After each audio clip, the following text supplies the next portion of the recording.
Hi hello నమస్తే, welcome to learn with Damodar. So ఈరోజు ఈ వీడియోలో మనం తెలంగాణ టెట్ అండ్ డిఎస్సికి సంబంధించిన సైకాలజీ ఇంపార్టెంట్ ఒక 30 క్వశ్చన్స్ తీసుకున్నాం. సో క్విక్ రివిజన్లో భాగంగా టెట్ కోసం 30 క్వశ్చన్స్ అన్ని టాపిక్స్ నుంచి 30 క్వశ్చన్స్ తీసుకోవడం జరిగింది. ఇవి ఈజీ టు మోడరేట్ లెవెల్లోనే ఉంటుంది. ఇంకొకటి ఏంటి అంటే ఈచ్ క్వశ్చన్కి అసలు ఆన్సర్ ఎందుకు, మిగతా ఆప్షన్స్ ఏంటి, ఇలా ఇన్ డీటెయిల్గా మనం డిస్కస్ చేద్దాం. రైట్. సో ఎవరన్నా మన వీడియోని ఫస్ట్ టైం చూస్తున్నట్టయితే ఛానల్ని సబ్స్క్రైబ్ చేయండి, బెల్ ఐకాన్ని యాక్టివేట్లో పెట్టుకోండి. టెట్ మనకు ఎగ్జామ్స్ అయిపోయేంత వరకు డైలీ మనకు 30/30 సిరీస్ అనేది వస్తూ ఉంటుంది. ఓకే.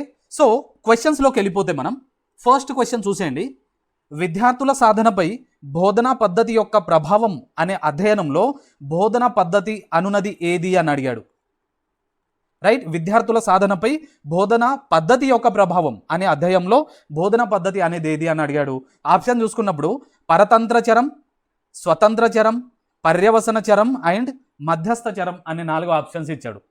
సో కరెక్ట్ ఆన్సర్ గురించి మాట్లాడుకున్నప్పుడు కరెక్ట్ ఆన్సర్ ఏంటి అంటే ఆప్షన్ 2 స్వతంత్ర చరం అనేది కరెక్ట్ ఆన్సర్ అన్నమాట నాన్న. రైట్. సో దీన్ని ఇంగ్లీష్లో ఏమంటామంటే ఇండిపెండెంట్ వేరియబుల్ అంటాం. మరి ఏంటి ఇండిపెండెంట్ వేరియబుల్ అంటే ఏంటి, స్వతంత్ర చరం అంటే ఏంటి అంటే సపోజ్ ఒక రీసెర్చర్ ఉన్నారు, ఒక పరిశోధకుడు ఉన్నాడు అనుకుందాం. ప్రయోగంలో ఆ పరిశోధకుడు, రీసెర్చర్ ఆర్ సైంటిస్ట్ ఎవరైతే ఉన్నారో ఏదైతే మార్చినప్పుడు, ఏదన్నా వేరియబుల్ ఏదో ఒక ఫ్యాక్టర్ని మార్చాడు అనుకుందాం, మార్చినప్పుడు ఏదైతే మార్చగలడో దాన్ని మనం స్వతంత్ర చరం అంటాం. ఫర్ ఎగ్జాంపుల్ ఒక ఫార్మర్ ఉన్నాడు. రైట్. సో ఆయన కాటన్ పండిస్తున్నాడు అనుకుందాం. కాటన్ కోసం ఫస్ట్ ఏదైనా ఫర్టిలైజర్ యూజ్ చేశాడు, బట్ దీంట్లో ఆయనకు సాటిస్ఫాక్షన్ అనిపించలేదు. అప్పుడు ఇంకొక ఫర్టిలైజర్ని చేంజ్ చేశాడు అనుకుందాం, ఇంకొక మందుని చేంజ్ చేశాడు అనుకుందాం. అప్పుడు ఈ చేంజ్ చేసినప్పుడు ఏదైతే రిజల్ట్ వస్తుందో, అంటే ఈ చేంజ్ చేసేది ఏదైతే ఉంటుందో దాన్ని మనం ఏమంటామంటే స్వతంత్ర చరం అంటాం అని మాట్లాడుతున్నాం. రైట్. లేదు ఎగ్జాంపుల్కి ఒక స్టూడెంట్ అండ్ టీచర్ గురించి మాట్లాడుకున్నప్పుడు బోధన పద్ధతి అంటే టీచింగ్ మెథడ్ మార్చడం తోటి విద్యార్థుల లెర్నింగ్లో ఏదైతే చేంజ్ వస్తుందో దాన్ని మనం ఏమంటాం స్వతంత్ర చరం అని మాట్లాడతాం. రైట్. సో నెక్స్ట్ ఇంకో ఆప్షన్ ఏమి ఇచ్చాడు నాన్న, పరతంత్ర చరం అని ఇచ్చాడు. మరి పరతంత్ర చరం అంటే ఏంటి, స్వతంత్ర చరం అంటే ఇక్కడ ఏదైతే మనకు చేంజ్ చేశాడో, చేంజ్ చేసినప్పుడు ఏదైతే రిజల్ట్ వచ్చిందని మాట్లాడామో, రైట్, ఏదైతే రిజల్ట్ వచ్చామో దాన్ని ఏమంటామంటే పరతంత్ర చరం అంటాం. లేదు టీచింగ్ మెథడ్ని చేంజ్ చేయడం వల్ల పిల్లల్లో ఎంతో కొంత చేంజ్ వస్తే దాన్ని మనం పరతంత్ర చరం అని మాట్లాడతాం. ఇక పర్యవసన చరం గురించి మాట్లాడుకున్నప్పుడు ఇది చరాల ముఖ్య వర్గీకరణలోకి రాదు, ఫలాన్ని సూచించే ఇది ఒక సాధారణమైన వర్డ్ అన్నమాట, అంటే రిజల్ట్ని సూచించే ఒక నార్మల్ వర్డ్ అని మాట్లాడతాం. మరి మధ్యస్థ చరం ఏంటి అంటే ప్రయోగంలో అంటే రీసెర్చ్లో ఏదైతే స్వతంత్ర ఉందో, ఏదైతే పరతంత్ర ఉందో, ఈ రెండింటి మధ్య సంబంధాన్ని ప్రభావితం చేసే అంశాలను ఏమంటాం నాన్న అంటే మధ్యస్థ చరం అని మాట్లాడతాం. అంటే పరతంత్ర చరం, స్వతంత్ర చరం ఈ రెండింటి మధ్యలో ప్రభావితం చేసే ఏవైనా మ్యాటర్స్ ఉంటాయో, అంశాలు ఉంటాయో దాన్ని ఏమంటామంటే మధ్యస్థ చరం అని మాట్లాడతాం. రైట్. సో నెక్స్ట్ క్వశ్చన్ చూసేయండి. క్వశ్చన్ నెంబర్ 2, శిశువు భాషాగ్రహణ పరికరంతో జన్మిస్తాడు అనేది వీరి సిద్ధాంతపు మూలం అని అడిగాడు. శిశువు భాషాగ్రహణ పరికరంతో జన్మిస్తాడు, లాంగ్వేజ్ డెవలప్మెంట్ థియరీని ఇచ్చింది ఎవరు అని అడుగుతున్నాడు ఇండైరెక్ట్గా. రైట్. భాషా వికాస సిద్ధాంతాన్ని ఇచ్చింది ఎవరు అని అడుగుతున్నాడు ఇండైరెక్ట్లీ. సో ఎవరు ఇచ్చారు నాన్న, ఆప్షన్ చూసుకున్నప్పుడు చామ్స్కీ, వైగాట్స్కీ, పియాజే అండ్ కోల్బర్గ్. కరెక్ట్ ఆన్సర్ మాట్లాడుకున్నప్పుడు చామ్స్కీ అన్నమాట. ఓకే. సో నోమ్ చామ్స్కీ ఎవరైతే ఉన్నారో, ఈ నోమ్ చామ్స్కీ ప్రకారం పిల్లలు ఎవరైతే ఉన్నారో పిల్లలు పుట్టుకతోనే భాషను నేర్చుకునే ఒక కెపబిలిటీ ఉంటుంది అని చెప్పాడు. దీన్ని ఆయన LAD అంటాము అని చెప్పాడు. ఎల్ అంటే ఏంటి నాన్న, లాంగ్వేజ్, ఏ అంటే అక్విజిషన్, డి అంటే డివైస్ అన్నమాట. లాంగ్వేజ్ అక్విజిషన్ డివైస్ భాషా గ్రహణ పరికరం అంటాం. సో ఈ భాషా గ్రహణ పరికరంతో జన్మిస్తాడు అని చెప్పింది ఎవరు అంటే నోమ్ చామ్స్కీ. మరి వైగాట్స్కీ గురించి మాట్లాడుకున్నప్పుడు వైగాట్స్కీ ఏం చెప్పాడు, వైగాట్స్కీ గురించి మాట్లాడుకున్నప్పుడు ఈయన సోషియో కల్చరల్ థియరీ ఇచ్చాడు. Socio cultural theory. Socio cultural థియరీని ఇచ్చింది ఎవరు అంటే వైగాట్స్కి. భాష ఏదైతే ఉందో సమాజం లేదు వాళ్ళ నేబర్స్ లేదు ఫ్యామిలీ మెంబర్స్ ఇలా వీళ్ళతో కమ్యూనికేట్ అయ్యి నేర్చుకుంటారు అని చెప్పింది ఎవరు అంటే వైగాట్స్కి. మరి పియాజే ఎవరు? పియాజేని గురించి మాట్లాడుకున్నప్పుడు మనం కాగ్నిటివ్ డెవలప్మెంట్ అంటాం. కాగ్నిటివ్ డెవలప్మెంట్ గురించి చెప్పింది ఎవరు అంటే పియాజే అన్నమాట. సంజ్ఞానాత్మక వికాస సిద్ధాంతకర్త అంటాం ఈయనని, రైట్. నెక్స్ట్ కోల్బర్గ్ గురించి మాట్లాడుకున్నప్పుడు కోల్బర్గ్ ఏం చేశాడన్నా మోరల్ డెవలప్మెంట్ థియరీ, నైతిక వికాస సిద్ధాంతం, మోరల్ డెవలప్మెంట్ థియరీ, రైట్. నైతిక వికాస సిద్ధాంతాన్ని ఇచ్చింది ఎవరు అంటే కోల్బర్గ్ అన్నమాట, right. So next third question చూసేయండి. డిస్గ్రాఫియా అనున్నది ఒక వైకల్యత అని అడిగాడు. ఏ వైకల్యత అన్నాడు, రైట్. డిస్గ్రాఫియా అంటే ఏంటి? ఇలాంటి క్వశ్చన్ పక్కా ఉంటుందండి. గణిత వైకల్యత అడగవచ్చు, రాత వైకల్యత అడగవచ్చు, పఠన చలన వైకల్యత ఏదో ఒకటి 100% అడుగుతాడు. సో అన్నిటి గురించి తెలుసుకుందాం ఇప్పుడు. సో కరెక్ట్ ఆన్సర్ మాట్లాడుకున్నప్పుడు డిస్గ్రాఫియా అంటే మీనింగ్ ఏంటి అంటే రాత వైకల్యత అని మాట్లాడతాం, రైట్. ఇవన్నీ అభ్యసన వైకల్యాల కిందికి వస్తాయి.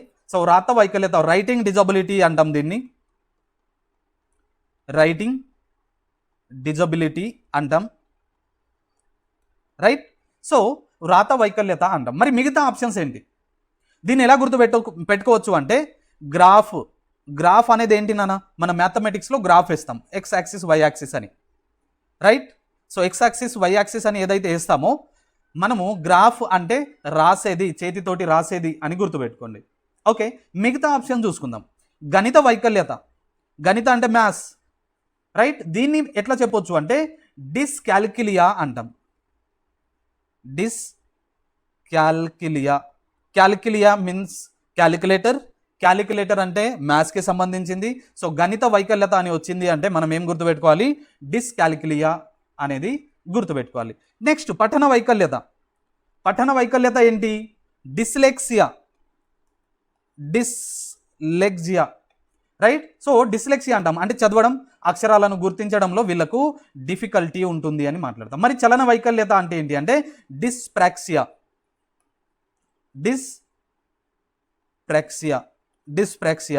అంటాం. డిస్ప్రాక్సియా అంటే మీనింగ్ ఏంటి అంటే మన బాడీలో సాధారణంగా మోటార్ కోఆర్డినేషన్ సమస్యలు అనేటివి ఉంటాయి అని చెప్తున్నాం, రైట్. మనకు మజిల్ మూమెంట్స్ కానీ లేదు హోల్డింగ్ కెపాసిటీ అవ్వచ్చు, ఏవైనా సరే మనకు ఏమంటాం నాన్న మోటార్ కోఆర్డినేషన్ ప్రాబ్లమ్స్ అనేటివి ఉంటే దాని కిందికే చలని వైకల్యత వస్తుంది కాబట్టి డిస్ప్రాక్సియా అంటాము అని మాట్లాడుతున్నాం. Okay, right. Next fourth question చూడండి. సతీష్కి వ్యాపారం ప్రారంభించాలనుంది కానీ నష్టపోతాననే భయంతో ప్రారంభించడం లేదు. సతీష్ అనుభవిస్తున్న సంఘర్షణ ఏది అని అడిగాడు. సతీష్కి బిజినెస్ చేయాలని ఉంది కానీ లాస్ వస్తుందనే భయం కూడా ఉంది ఆయనకి. సో సతీష్ అనుభవిస్తున్న కన్ఫ్లిక్ట్స్ ఏంటి, సంఘర్షణ ఏంది అని అడిగాడు. ఆప్షన్ చూసుకున్నప్పుడు ఉపగమ పరిహార సంఘర్షణ, ఉపగమ సంఘర్షణ, పరిహార సంఘర్షణ, ఉపగమ సంఘర్షణ అనే ఆప్షన్స్ ఇచ్చాడు. సో ఇక్కడ చూడండి, కరెక్ట్ ఆన్సర్ గురించి మాట్లాడుకున్నప్పుడు ఉపగమ పరిహార option 1 is a right answer. ఉపగమ అంటే మీనింగ్ ఏంటి అంటే ఏదైనా పాజిటివ్ వర్డ్ ఎక్కడొచ్చినా అది ఉపగమ కిందికి వస్తుంది. పరిహార అంటే ఏంటి అంటే నెగటివ్ వర్డ్స్ వస్తే అది పరిహార కిందికి వస్తుంది. అంటే సతీష్ వ్యాపారం ప్రారంభించాలనుకుంటున్నాడు, మంచి పని చేయాలనుకుంటున్నాడు, అది పాజిటివ్ వర్డ్. కానీ భయంతో ఉన్నాడు, నష్టం వస్తుందేమో అనే భయం ఉంది అంటే ఇది ఒక నెగిటివ్ వర్డ్ వస్తుంది. సో ఫస్ట్ పాజిటివ్ వచ్చింది కాబట్టి ఉపగమ, సెకండ్ నెగిటివ్ వచ్చింది కాబట్టి నెక్స్ట్ పరిహార. సో ఉపగమ పరిహార ఈజ్ అ రైట్ ఆన్సర్ అన్నమాట.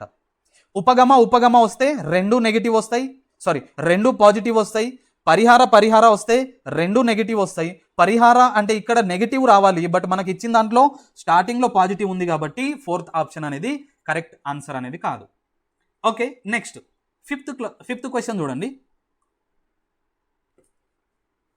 ఫిఫ్త్ క్వశ్చన్, 6వ తరగతి చదువుతున్న ఒక విద్యార్థికి తను చేసే ప్రతి పనిలో షరతులు విధిస్తూ జోకం చేసుకునే తన తల్లిదండ్రుల శైలి ఇష్టం ఉండదు. ఆ విద్యార్థికి ఇష్టం లేని తల్లిదండ్రుల పెంపక శైలిని గుర్తించండి అనే క్వశ్చన్స్ అడిగాడు. 6th క్లాస్ స్టూడెంట్ ఎవరైతే ఉన్నారో, రైట్, ఆయన చేసే వర్క్లో వాళ్ళ పేరెంట్స్ కానీ లేదంటే వేరే వాళ్ళు ఆల్వేస్ ఇన్వాల్వ్ అయ్యి ఆయన కొంత బౌండరీస్ అనేటివి గీస్తూ ఉంటారని చెప్తున్నాడు. అది ఆయనకు నచ్చదు. ఆ విద్యార్థికి ఇష్టం లేని తల్లిదండ్రుల పెంపక శైలిని గుర్తించండి అనేది ఆప్షన్. సో ఆప్షన్ చూసుకున్నప్పుడు నిరంకుశ, అధికారయుత, జోక్యరహిత, అనుమతిపూర్వక అనే ఆప్షన్స్ ఇచ్చాడు. ఓకే, సో కరెక్ట్ ఆన్సర్ మాట్లాడుకున్నప్పుడు దీన్ని నిరంకుశ అనొచ్చు నాన్న. నిరంకుశ అంటే పెంపక శైలి ఏదైతే ఉందో, లేదు వాళ్ళు పెంచే విధానం ఏదైతే ఉందో, తల్లిదండ్రులు పిల్లలపై చాలా స్ట్రిక్ట్ రూల్స్ అనేటివి విధిస్తూ ఉంటారు అనమాట. చాలా స్ట్రిక్ట్గా ఇది చేయాలి, ఇది చేయకూడదు, 100% నువ్వు ఇదే చేయాలి అనేది ఉంటుంది. అంటే పిల్లల యొక్క స్వేచ్ఛకు వీళ్ళు విలువ అనేది ఇవ్వరు, 100% తల్లిదండ్రులు చెప్పినట్టే వినాలి అనేది పెడతారనమాట. సో అలాంటి పెంపకాన్ని మనం నిరంకుశ అంటాం. నెక్స్ట్ ఆప్షన్ చూసుకున్నప్పుడు అధికారయుత. రైట్, నెక్స్ట్ అధికారయుత గురించి మాట్లాడుకున్నప్పుడు ఇక్కడ ఏంటి అంటే ఇది ఒక బ్యాలెన్స్డ్ శైలి, అంటే బ్యాలెన్స్డ్గా ఉంటుంది. రైట్, ఇది బ్యాలెన్స్డ్గా ఉంటుంది. ఎలా అంటే ఇందులో రూల్స్ ఉంటాయి, కొంత రూల్స్ అనేటివి ఉంటాయి. దాంతోపాటు పిల్లల అభిప్రాయాలకు కూడా వాల్యూ అనేది ఇస్తారనమాట. కొంత పిల్లల అభిప్రాయాలని వింటారు, వీళ్ళు కూడా కొంత రూల్స్ అనేటివి చేస్తారు. ఇక జోక్య రహిత అంటే పిల్లలనిగా అస్సలే పట్టించుకోకపోవడం, వారి విషయాల్లో అస్సలు ఇన్వాల్వ్ కాకపోవడం, ఇది జోక్యరహిత అంటాం. మరి అనుమతిపూర్వక అంటే ఇక ప్రతిదీ పిల్లవాడికి కంప్లీట్లీ స్వేచ్ఛని ఇచ్చేయడం అన్నమాట. ఎలాంటి రూల్స్ లేదు, ఏం లేదు, ఎటన్నా తిరుగు, ఏమన్నా చెయ్యి, స్కూల్కి వెళ్తే వెళ్ళు, లేదంటే లేదు, వాడి ఇష్టం అనమాట. రైట్, సో దాన్ని అనుమతిపూర్వక అనేది మాట్లాడతాం. సో ఈ క్వశ్చన్కి కరెక్ట్ ఆన్సర్ ఏంటి నాన్న? ఈ క్వశ్చన్కి కరెక్ట్ ఆన్సర్ అనేది నిరంకుశ, ఆప్షన్ 1. ఓకే, సో ఎవరన్నా మన ఛానల్ని ఫస్ట్ టైం చూస్తున్నట్టుంటే సబ్స్క్రైబ్ చేయడం మర్చిపోవద్దండి, లైక్ చేయండి, మీకు ఏమనిపించినా మీ ఒపీనియన్ని కమెంట్ చేయండి. ఓకే, నెక్స్ట్ క్వశ్చన్ చూడండి. కింది వాటిలో అభిరుచిని సూచించే వాక్యాన్ని గుర్తించండి అన్నాడు. రైట్, కింది వాటిలో ఇంట్రెస్ట్, అభిరుచిని సూచించే వాక్యాన్ని గుర్తించండి. పాఠశాల ఉపాధ్యాయులు నా అభిప్రాయాలకు విలువనిస్తారు. నేను శిక్షణకు హాజరైనప్పటికీ మాట్లాడడంలో అవసరమైన నైపుణ్యాలను నేర్చుకోలేకపోయాను. సాంఘిక శాస్త్ర పుస్తకాలను గంటల తరబడి చదివినప్పటికీ కూడా నాకు ఎప్పుడు విసుగు రాదు. మా పాఠశాల ఉపాధ్యాయులు గణితాన్ని బాగా బోధిస్తారు అనే ఆప్షన్స్ ఇచ్చాడు నాన్న. సో ఇక్కడ ఇంట్రెస్ట్ని అంటే ఇంట్రెస్ట్గా ఉన్న వర్డ్ ఏది? ఒక స్టూడెంట్ ఉన్నారు, ఆయన ఇంట్రెస్టెడ్గా ఉన్నాడు అనే సెంటెన్స్ ఏది అని చూసుకున్నప్పుడు మనకు ఆప్షన్ 3 సాంఘిక శాస్త్ర పుస్తకాలను గంటల తరబడి చదివినప్పటికీ నాకెప్పుడు విసుగు రాదు అని చెప్పాడు. అంటే ఒక పనిని మనం ఎలాంటి స్వార్థం లేకుండా, ఎవరి బలవంతం లేకుండా, ఎంత టైం చేసినా మనకు దానిపైన ఎలాంటి విసుగు చెందకుండా ఆనందంగా హ్యాపీగా చేయగలిగితే అది మన ఇంట్రెస్ట్కి ఎగ్జాంపుల్ కదా. సో ఇక్కడ సోషల్ ఎంతసేపు చదివినా ఆయనకు ఎలాంటి విసుగు అనేది రావట్లేదు కాబట్టి ఇది ఇంట్రెస్ట్కి సంబంధించిన సెంటెన్స్ అనేది చెప్పాడు. నెక్స్ట్ 7th క్వశ్చన్ చూడండి. 10వ తరగతి చదువుతున్న ఒక విద్యార్థి ఒక సమస్యను పరిష్కరించడానికి చాలాసార్లు ప్రయత్నించాడు, కానీ విజయం సాధించలేకపోయాడు. కొంతసేపటికి అతనికి ఒక కొత్త ఆలోచన వచ్చి సమస్యను పరిష్కరించాడు. ఇది దేని యొక్క ఉదాహరణ అని అడిగాడు. 10th క్లాస్ స్టూడెంట్, ఒక ప్రాబ్లం వచ్చింది, దాన్ని సాల్వ్ చేయడానికి చాలాసార్లు ట్రై చేశాడు, కానీ దాంట్లో సక్సెస్ అవ్వలేదు. కాసేపటికి సడన్లీ ఆయన మైండ్లో ఒక థాట్ వచ్చింది, దాన్ని అప్లై చేసేసరికి ఆ ప్రాబ్లం అనేది సాల్వ్ అయింది. ఇది దేనికి సంబంధించింది అని అడిగాడు. ఆప్షన్ చూసుకున్నప్పుడు శాస్త్రీయ నిబంధన, యత్నదోష అభ్యసనం, కార్యసాధక నిబంధన, అంతర్దృష్టి అభ్యసనం అనే ఆప్షన్స్ ఇచ్చాడు. రైట్, సో కరెక్ట్ ఆన్సర్ గురించి మాట్లాడుకున్నప్పుడు అంతర్దృష్టి అభ్యసనం అన్నమాట. ఇక్కడ ఏమంటున్నాను నాన్న, అంతర్దృష్టి అభ్యసనం ఎవరైతే కోహ్లర్ ఉన్నారో, రైట్, కోహ్లర్ ప్రతిపాదించిన గెస్టాల్ట్ సిద్ధాంతం, ఇది గెస్టాల్ట్ సిద్ధాంతం అంటాం. ఇది ఒక గెస్టాల్ట్ సిద్ధాంతం. దీని ప్రకారం సమస్యను ఒక మొత్తంగా పరిశీలించి అబ్జర్వ్ చేసి కాసేపు దాని గురించి బాగా థింక్ చేసి, లేదు అంటే సడన్గా ఏదో ఆలోచిస్తూ ఉంటే ఆ ప్రాబ్లం సొల్యూషన్ గుర్తొచ్చి దాన్ని అకస్మాత్తుగా కనుక సాల్వ్ చేయగలిగితే దాన్ని మనం అంతర్దృష్టి అభ్యసనం, అంతర్దృష్టి ఇన్సైట్ అభ్యసనం అంటాం. ఇక్కడ విద్యార్థికి ఏమైంది, కొంతసేపటి తర్వాత ఆలోచన వచ్చి దాన్ని పరిష్కారం చేశాడు, సాల్వ్ చేశాడు, కాబట్టి ఇది అంతర్దృష్టి అనమాట. మరి శాస్త్రీయ నిబంధన ఏంటి? దీన్ని ఎవరిచ్చారు అన్న శాస్త్రీయ నిబంధనను ఎవరిచ్చారు అంటే పావ్లవ్. మీ అందరికీ తెలుసు డాగ్ మీద రీసెర్చ్ చేశాడు పావ్లవ్, రైట్. సో ఈ శాస్త్రీయ నిబంధనను ఇచ్చింది ఎవరు అని మాట్లాడుకున్నప్పుడు పావ్లవ్ అని మాట్లాడతాం. మరి యత్నదోష అభ్యసన సిద్ధాంతం, దీన్ని థార్న్డైక్ దీన్ని ఇచ్చింది ఎవరు? థార్న్డైక్. దీంట్లో ఏముంటుంది నాన్న, ప్రయత్నాలు చేసే కొద్దీ మన తప్పులు అనేటివి తగ్గిపోతూ ఉంటాయి, దాని నుంచి మనం కొంత నేర్చుకొని ప్రాబ్లమ్స్ని సాల్వ్ చేసుకుంటాము అని చెప్పింది యత్నదోష అభ్యసన సిద్ధాంతం. నెక్స్ట్ కార్యసాధక నిబంధన సిద్ధాంతం. మరి కార్యసాధక నిబంధన సిద్ధాంతాన్ని ఇచ్చింది ఎవరు? స్కిన్నర్. ఈయన ఏమంటాడు, ఇది ఒక రెయిన్ఫోర్స్మెంట్ పై ఆధారపడి ఉంటుంది, ఇది ఒక పునర్బలంపై ఆధారపడి ఉంటుంది. పునర్బలం గురించి వచ్చింది అంటే దాన్ని ఇచ్చింది ఎవరు? మనకు స్కిన్నర్ అన్నమాట. పునర్బలం, రైట్.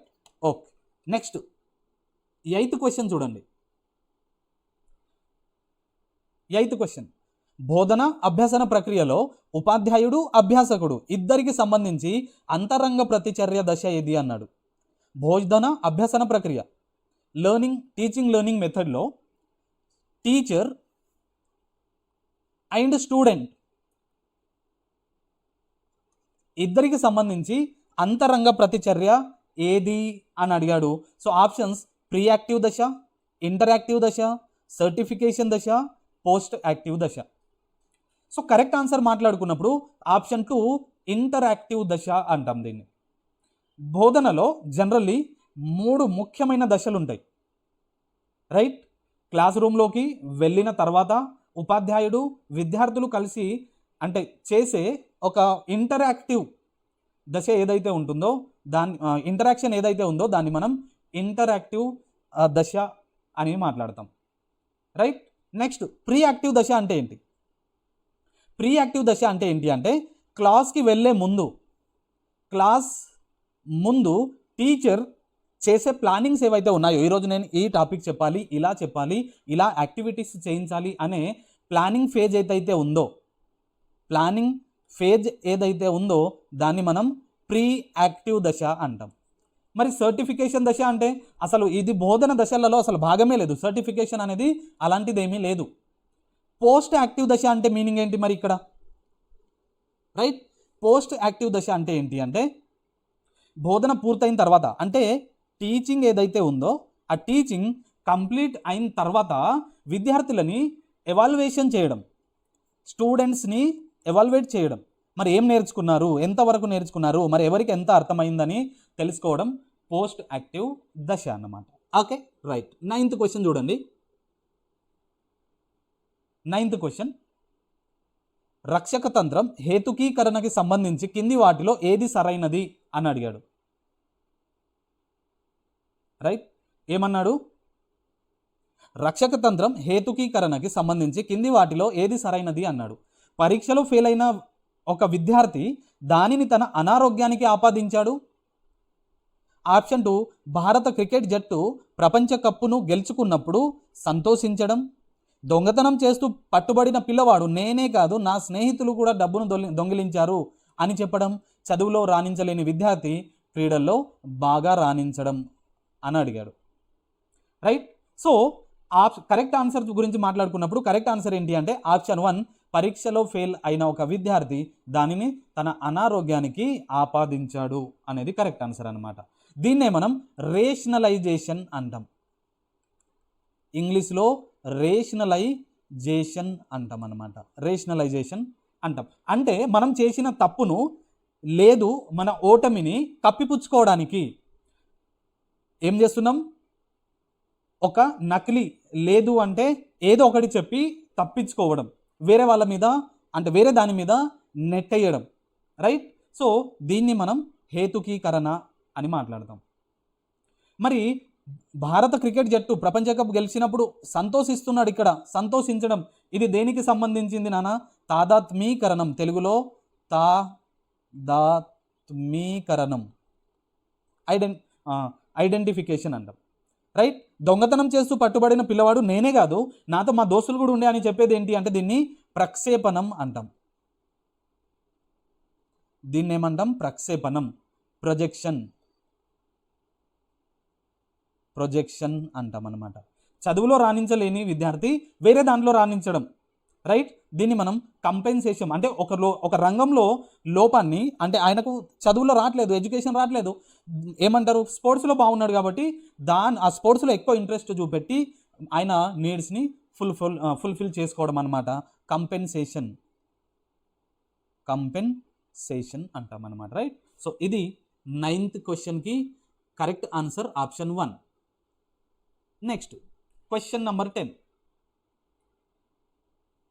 కింది వాటిలో నేర్చుకున్న భావనను, రైట్, మర్చిపోవడానికి దారి తీయనిది ఏది అని అడిగాడు. నువ్వేదన్నా నేర్చుకున్నావు, దాన్ని మర్చిపోవడానికి అసలు ఇది ఎలా కూడా హెల్ప్ అవ్వదు అనేది క్వశ్చన్. ఆప్షన్స్ ఆచరణ, సీనం, అనుపయోగం, జోక్యం, రైట్? సో కరెక్ట్ ఆన్సర్ గురించి మాట్లాడుకున్నప్పుడు ఆప్షన్ 1 ఆచరణ ఈజ్ అ రైట్ ఆన్సర్. మర్చిపోవడానికి దారి తీయనిది, which doesn't lead to forgetting. మరి మనం ఒక విషయాన్ని మళ్ళీ మళ్ళీ ఆచరిస్తే మీనింగ్ ఏంటి నాన్న? Practice, right? లేదు అంటే దీన్ని ఇంకేమనొచ్చు?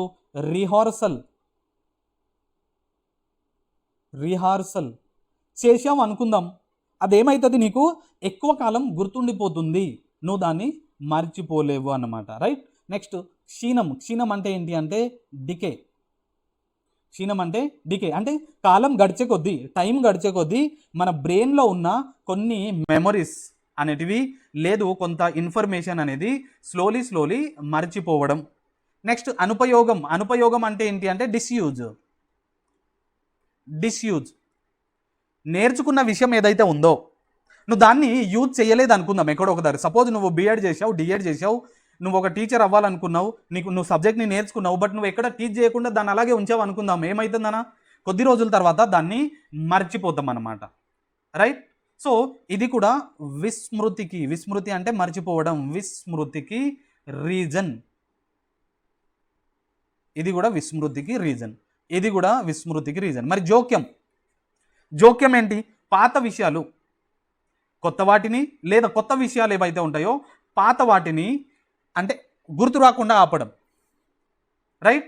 ఇది కూడా మర్చిపోవడానికి ఒక రీజనే అవుతుంది కాబట్టి, సో దారి తీయనిది అన్నాడు కాబట్టి ఆచరణ, నువ్వు ఎంత అయితే ప్రాక్టీస్ చేస్తావో నువ్వు మర్చిపోలేవు అనేది ఆన్సర్ అన్నమాట. నెక్స్ట్, విద్యార్థుల సహజ సామర్థ్యం ఆధారంగా అభ్యసనాన్ని అందించే విద్య ఏది అన్నాడు. విద్యార్థుల సహజ సామర్థ్యం ఆధారంగా అభ్యసనాన్ని అందించే విద్య. ఆప్షన్ చూసుకున్నప్పుడు విషయ కేంద్రీకృత, ఉపాధ్యాయ కేంద్రీకృత, అభ్యాస కేంద్రీకృత, పరీక్ష కేంద్రీకృత. కరెక్ట్ ఆన్సర్ గురించి చూసుకున్నప్పుడు మనకు ఆప్షన్ 3 అభ్యాస కేంద్రీకృత అని అడిగాడు. So learner centred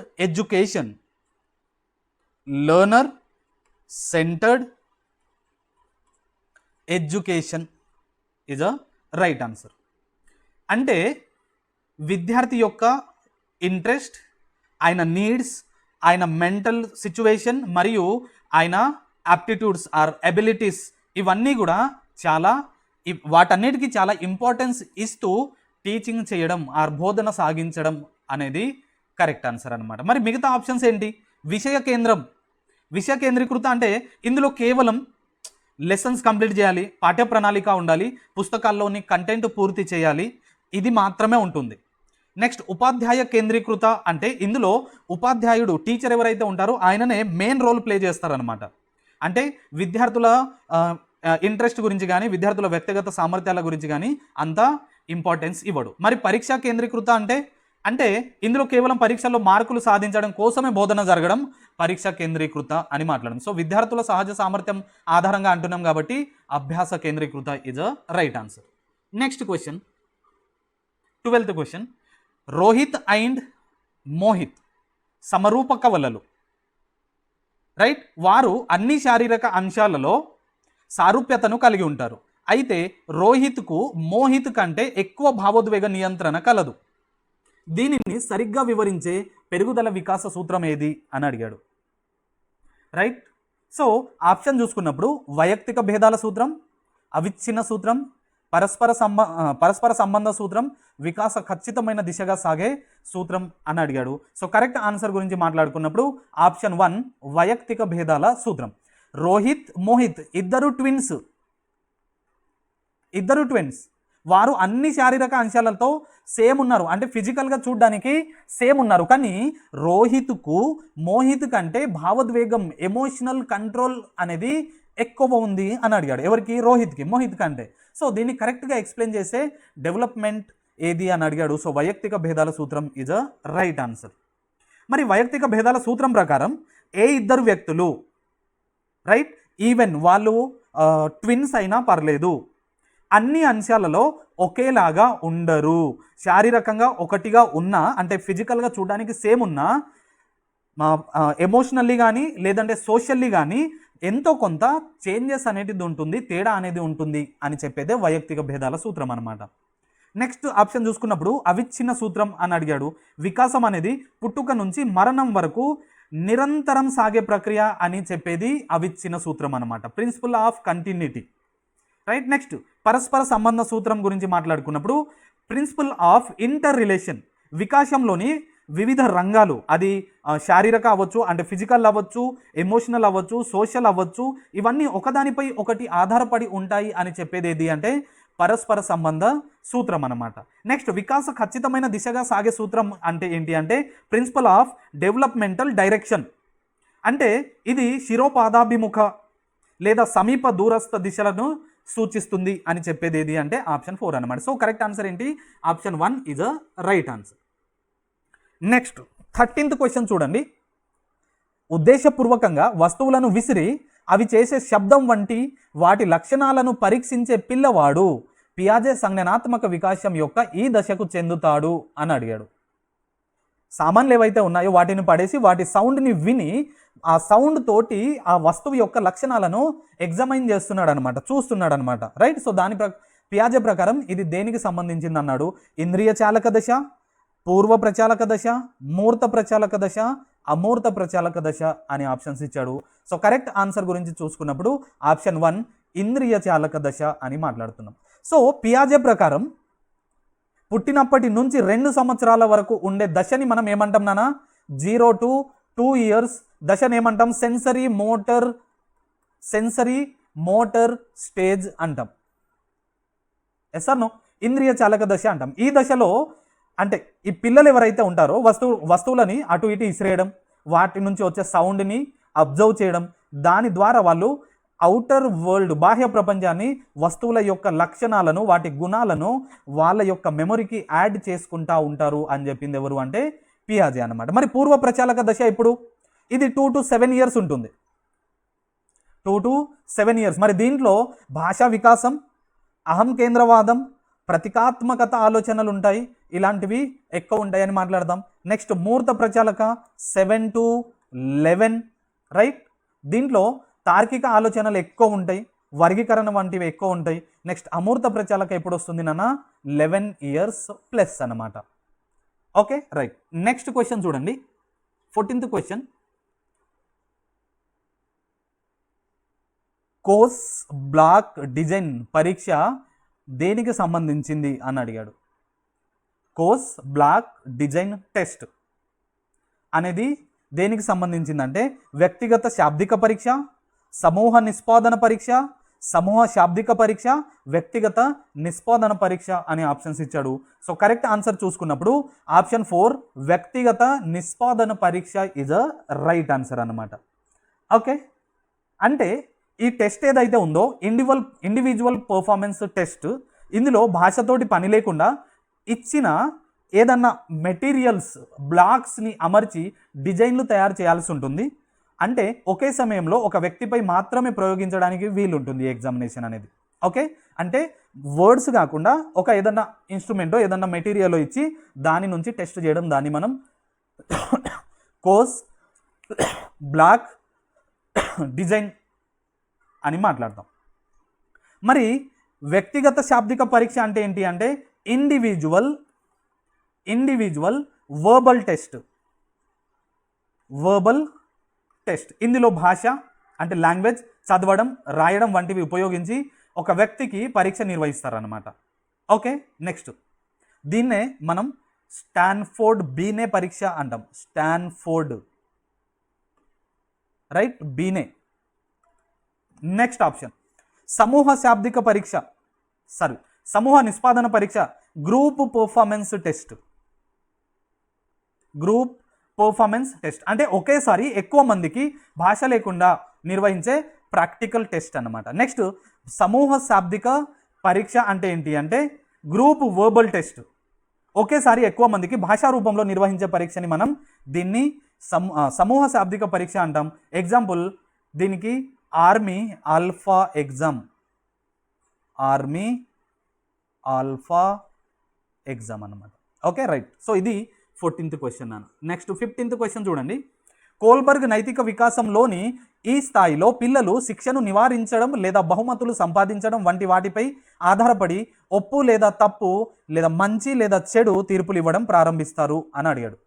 so options పూర్వ సాంప్రదాయ, సాంప్రదాయ, స్వీయ అంగీకృత, ఉత్తర సాంప్రదాయ అని అడిగాడు. సో కరెక్ట్ ఆన్సర్ గురించి మాట్లాడుకున్నప్పుడు ఆప్షన్ 1 పూర్వ సాంప్రదాయ ఇజ్ అ రైట్ ఆన్సర్ అనమాట.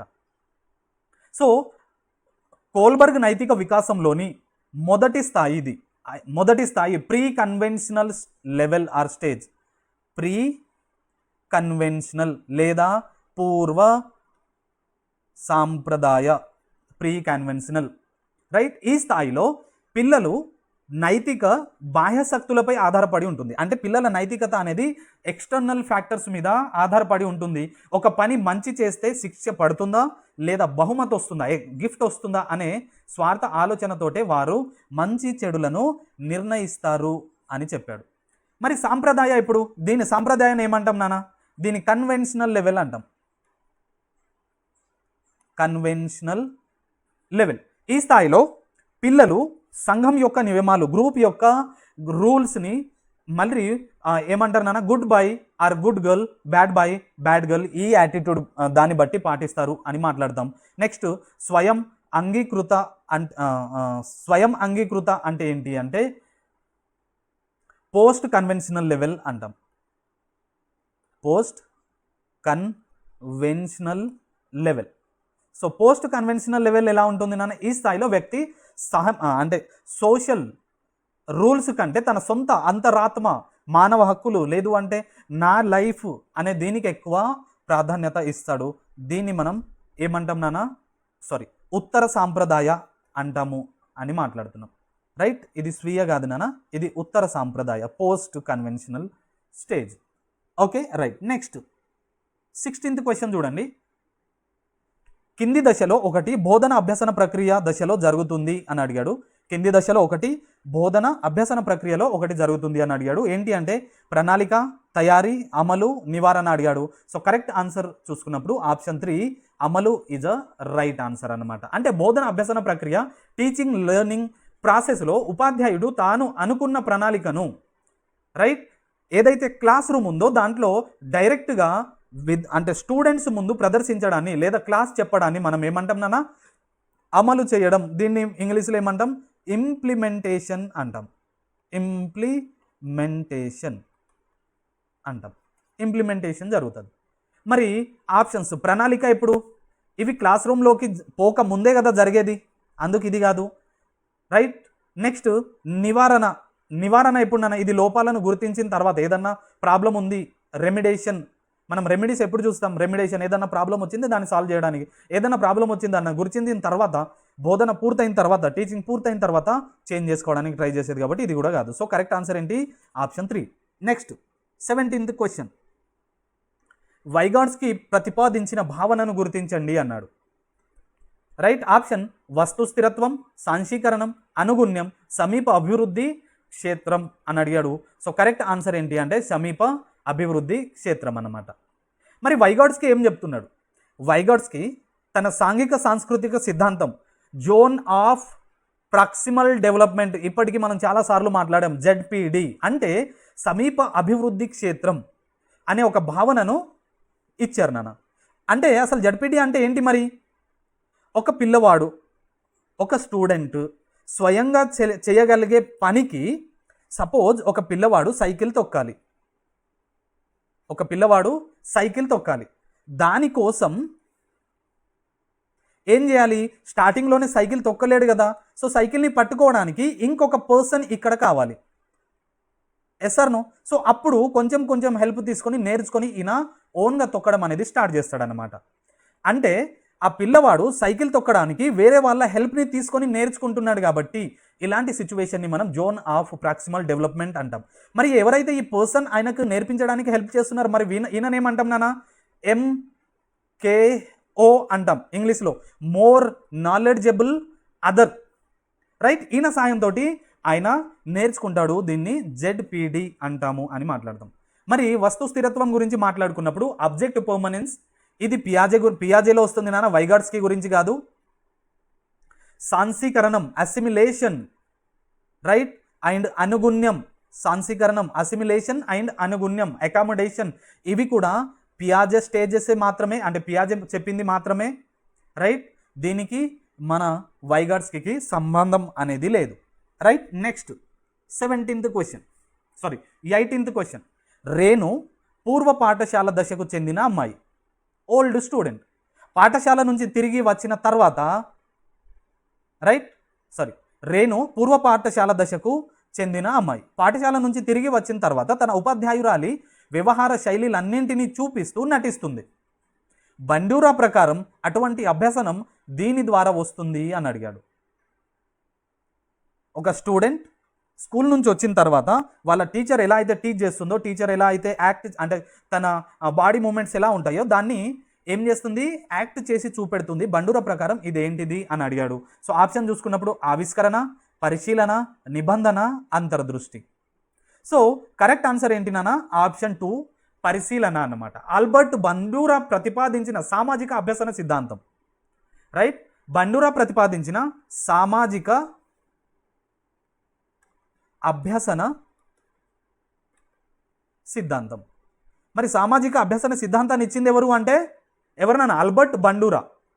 సో ఆల్బర్ట్ బండూరా ప్రకారం పిల్లలు తమ చుట్టూ ఉన్న నమూనాలను, మోడల్స్, రైట్, మంచిగా గమనించి వారి యొక్క ప్రవర్తనను ఏం చేస్తారు నాన్న అంటే వాళ్ళు చేసినట్టు అనుకరిస్తూ ఉంటారు అని చెప్పారనమాట.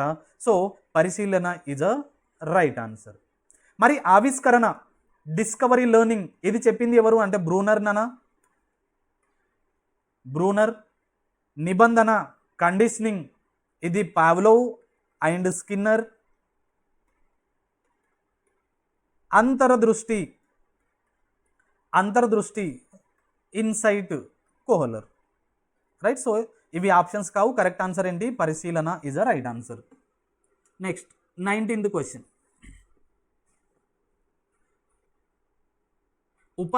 ఒక ఉపాధ్యాయురాలు పాఠశాల కార్యక్రమంలో తన తరగతి, ఇది గతి, డంచరాడ్స్ ఆట ఆడించే ప్రణాళిక చేసింది.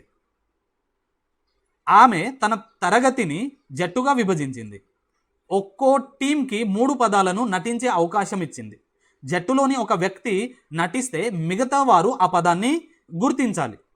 సో ఇద్దరు ఉపాధ్యాయులు ఆటకు న్యాయ నిర్ణేతలుగా వ్యవహరించారు. కార్యక్రమానికి హాజరైన ప్రేక్షకులు ఆటను చూసి ఆనందించారు.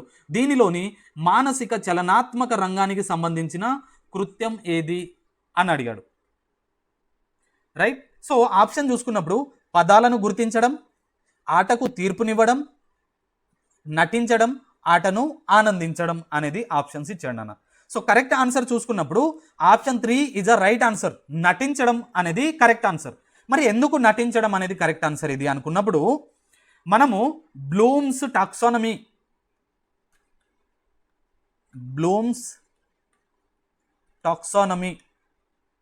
లోని సైకోమోటర్ డొమైన్ గురించి మాట్లాడుకున్నప్పుడు, అంటే మానసిక చలనాత్మక రంగం గురించి మాట్లాడుకున్నప్పుడు శరీర అవయవాల కదలికలు, నైపుణ్యాలు కానీ లేదు మన ఫిజికల్ చర్యలకు సంబంధించింది కాబట్టి ఈ ఆటలో నటించడం అంటే యాక్టింగ్లో మనం ఫేషియల్ ఎక్స్ప్రెషన్స్ కావచ్చు, లేదు మన బాడీ మూమెంట్స్ కావచ్చు, మన హ్యాండ్ మూమెంట్స్ కావచ్చు, ఇవన్నీ కూడా ఒక శారీరక శ్రమకు ఉపయోగపడుతుంది కాబట్టి ఇది చలనాత్మక కృత్యం అని మాట్లాడుతున్నాం.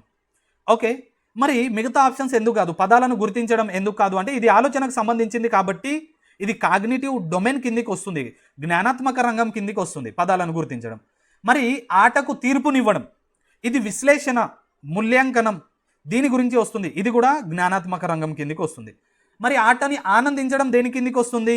ఇది భావాలు, వాళ్ళ ఫీలింగ్స్ కానీ లేదా వాళ్ళ ఎక్స్పీరియన్సెస్కి సంబంధించింది కాబట్టి అఫెక్టివ్ డొమైన్ కిందికి వస్తుంది. అఫెక్టివ్ డొమైన్ కిందికి వస్తుంది అనమాట. అంటే భావరంగానికి కిందికి వస్తుంది కాబట్టి ఇది కూడా కరెక్ట్ ఆన్సర్ అనేది కాదు. నెక్స్ట్ 20 క్వశ్చన్ చూడండి. 20 క్వశ్చన్ చూసుకున్నప్పుడు వ్యక్తి యొక్క ప్రేరణ అతనికి నేర్చుకోవడానికి అవసరమైన దీనిని ఇస్తుంది అన్నాడు. ఆప్షన్స్ శక్తి, సహజ సామర్థ్యం, ప్రజ్ఞ, ప్రోత్సాహకం. మరి కరెక్ట్ ఆన్సర్ ఏంటి? కరెక్ట్ ఆన్సర్ ఆప్షన్ 1 శక్తి ఇస్ ద రైట్ ఆన్సర్. మరి ఎందుకు కరెక్ట్? Why it's correct? ఎందుకు కరెక్ట్ అంటే మోటివేషన్, ప్రేరణ,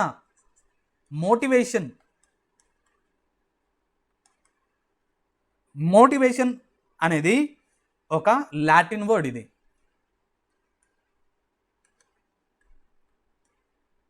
రైట్, ఒక లాటిన్ వర్డ్ అని మాట్లాడతాం. మరి ఈ వర్డ్ ఎక్కడి నుంచి వచ్చింది అంటే యాక్చువల్లీ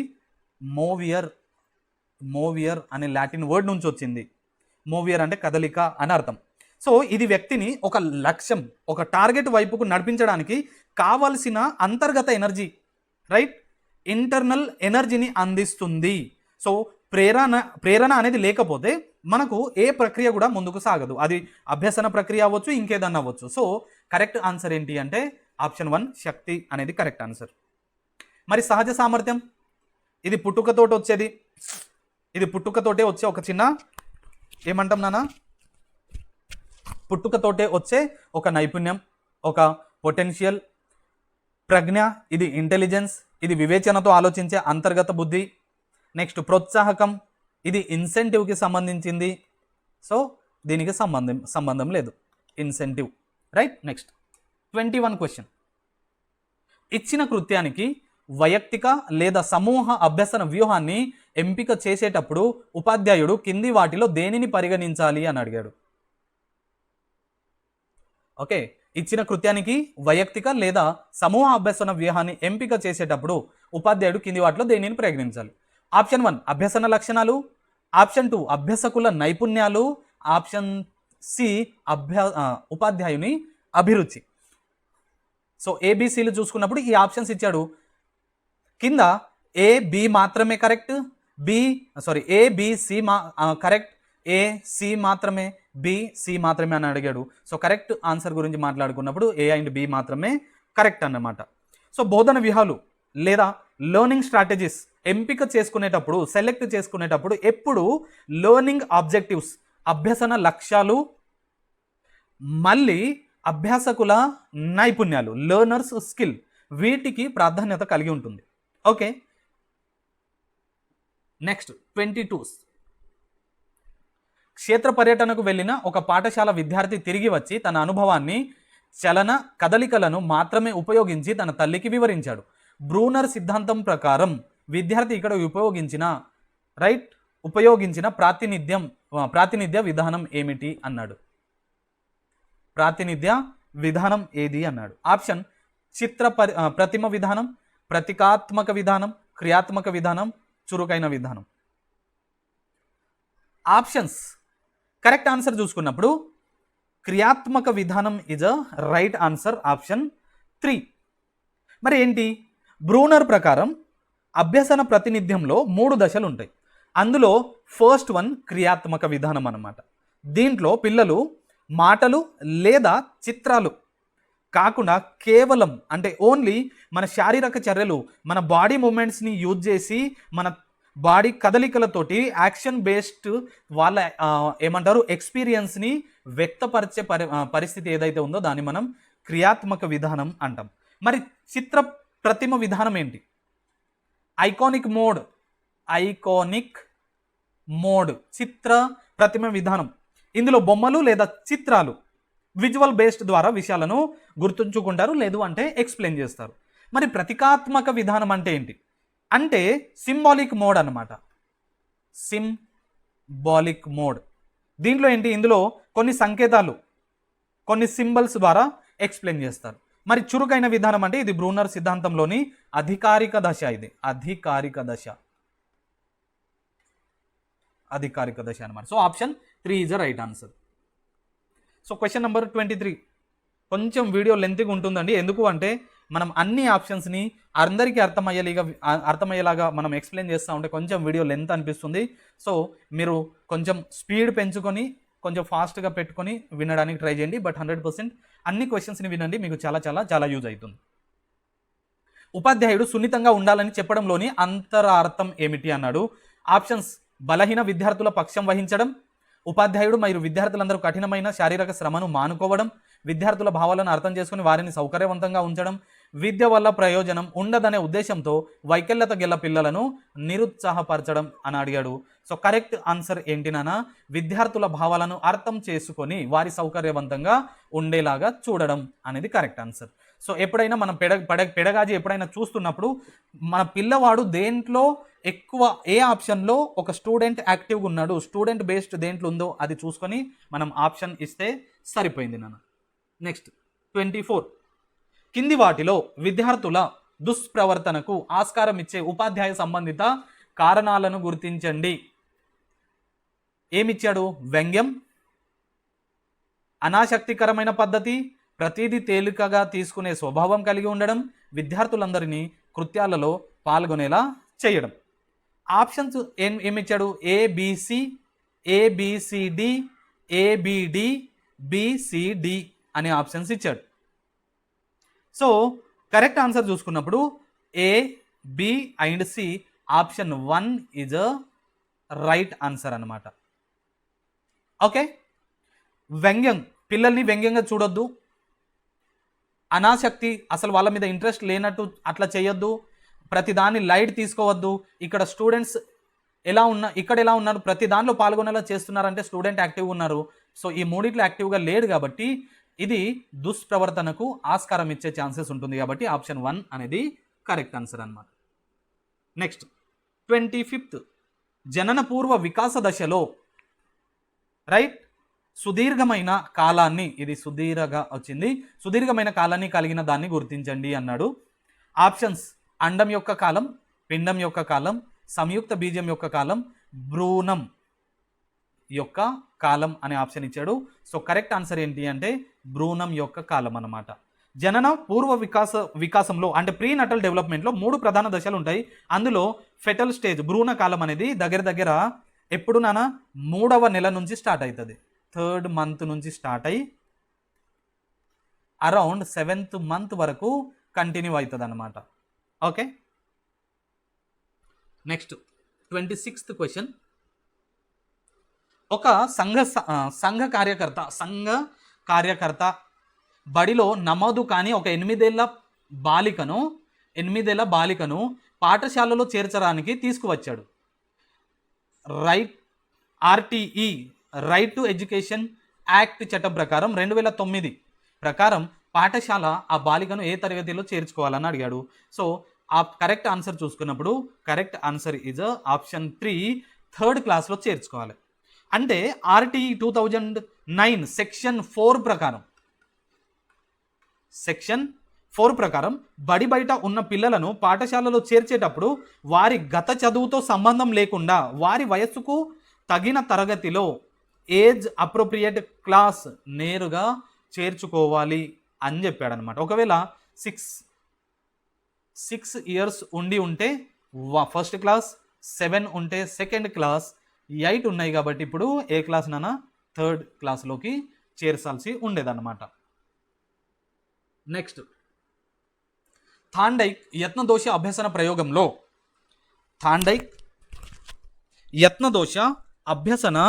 ప్రయోగంలో ప్రారంభంలో పేటిక తలుపు తెరుచుకోవడంలో విజయం అనేది అని అడిగాడు. ఆప్షన్స్: ఎంచుకున్న విజయం, అంతర్దృష్టి విజయం, ఆలోచనాత్మక విజయం, అనుకోని విజయం. ఆన్సర్ కమెంట్ చేయండి నాన్న. సో థాండైక్ పిల్లిపై చేసిన ప్రయోగంలో ఆకలితో ఉన్న పిల్లి. అసలు జనరల్గా ఏం చేశాడు, ఒక పిల్లిని ఒక బాక్స్లో పెట్టాడు, బయట నుండి దానికి ఫుడ్ ఇవ్వడం అదంతా చేస్తూ ఉండే. అయితే ఆకలితో ఉన్న పిల్లి పజిల్ బాక్స్ నుంచి బయటికి రావడానికి మొదట్లో గుడ్డిగా ఇష్టం వచ్చినట్టు కాళ్ళు చేతులు అటు ఇటు ఎగరడం దునకడం ఇదంతా చేసింది. సడన్లీ ర్యాండమ్గా ఏం చేసింది, అనుకోకుండా దాని కాలు ఒక లివర్ మీద పడి తలుపు తెరుచుకుంది. తెరుచుకున్నప్పుడు దానికి అది బయటికి రావడానికి ఛాన్స్ దొరికింది. సో ఇది అనుకొని చేసిందా? కాదు కదా. అంతర్దృష్ట్యా? కాదు కదా. ఆలోచనతోటి చేసిందా? కాదు కదా. అనుకోకుండా చేశాడు కాబట్టి అనుకోని విజయం is a right answer. Option 4 అనేది కరెక్ట్ ఆన్సర్ అనమాట. రైట్. Next 28, question number 28. శాస్త్రీయ నిబంధన యొక్క విలుప్తీకరణ నియమం దేనిని సూచిస్తుంది? శాస్త్రీయ నిబంధన యొక్క విలుప్తీకరణ నియమం దేనిని సూచిస్తుంది అన్నాడు. సరైన సమాధానం option 2 is a right answer. So first option చూడండి, అప్రయత్నంగా ప్రతిస్పందన, పునరుద్ధరణ ప్రక్రియ, నిబంధిత ప్రతిస్పందన, క్రమంగా అదృశ్యమయ్యే ప్రక్రియ, ఒక నిర్దిష్ట ఉద్దీపనకు మాత్రమే స్పందించే ప్రక్రియ, ఏ ఉద్దీపనకైనా ఒక రీతిలో స్పందించే ప్రక్రియ అనే ఆప్షన్స్ ఇచ్చాడు. సో కరెక్ట్ ఆన్సర్ అనేది ఏంటి? నిబంధిత ప్రతిస్పందన, క్రమంగా అదృశ్యమయ్యే ప్రక్రియ, విలుప్తీకరణం అని ఇచ్చాడనమాట. ఓకే. సో నెక్స్ట్ 29 క్వశ్చన్ చూడండి. NCF 2005 ప్రకారం యోగా వ్యాయామాలు అధికారికంగా ప్రవేశపెట్టడం ఈ తరగతి నుంచి మాత్రమే ప్రారంభం కావాలి అని అడిగాడు. సో ఆప్షన్ చూసుకున్నప్పుడు 5వ తరగతి, 1వ తరగతి, 2వ తరగతి, 6వ తరగతి. సో కరెక్ట్ ఆన్సర్ ఏంటి నాన్న? ఆప్షన్ 4, 6th క్లాస్ నుంచి స్టార్ట్ అవ్వాలన్నమాట. National curriculum framework NCF 2005 guidelines ప్రకారం పిల్లల మానసిక ఎదుగుదల, మానసిక పరిణితిని దృష్టిలో పెట్టుకొని రైట్ యోగాలు లేదు గేమ్స్ కానీ లేదు ఏమంటారు వ్యాయామాలు కానీ ఇవన్నీ అప్పర్ ప్రైమరీ స్థాయి నుంచి అంటే 6th క్లాస్ నుంచి స్టార్ట్ చేయాలి అని చెప్పారనమాట. Okay right. So last question అన్న, ఇది హోంవర్క్ క్వశ్చన్, ప్రతి ఒక్కరూ దీనికి ఆన్సర్ చేయడానికి ట్రై చేయండి. ఓకే, లాస్ట్ క్వశ్చన్ చదవండి, దీనికి ఆన్సర్ కమెంట్ చేయండి. ఓకే, సో ఈ వీడియోని లాస్ట్ వరకు చూసిన ప్రతి ఒక్కరికి చాలా చాలా చాలా థ్యాంక్స్. ఎవరన్నా మన ఛానల్ని సబ్స్క్రైబ్ చేయకపోతే ఇలాంటి మంచి మంచి కంటెంట్ కోసం మన ఛానల్ని సబ్స్క్రైబ్ చేయండి. వీడియోని లైక్ చేయడం మర్చిపోవద్దు, కమెంట్ చేయండి. ఇంకొకటి, ఈ పీడిఎఫ్స్ అనేటివి మన టెలిగ్రామ్ ఛానల్ లెర్న్ విత్ దామోదర్లో జాయిన్ అయితే కనుక ఎవ్రీ పీడిఎఫ్ అనేటివి అక్కడ నేను పోస్ట్ చేస్తూ ఉంటాను. ఏ అప్డేట్ ఉన్నా దాంట్లో నేను పోస్ట్ చేయడం జరుగుతుంది అన్నమాట. రైట్. సో వీడియోని లాస్ట్ వరకు చూసినందుకు థ్యాంక్ యూ సో మచ్.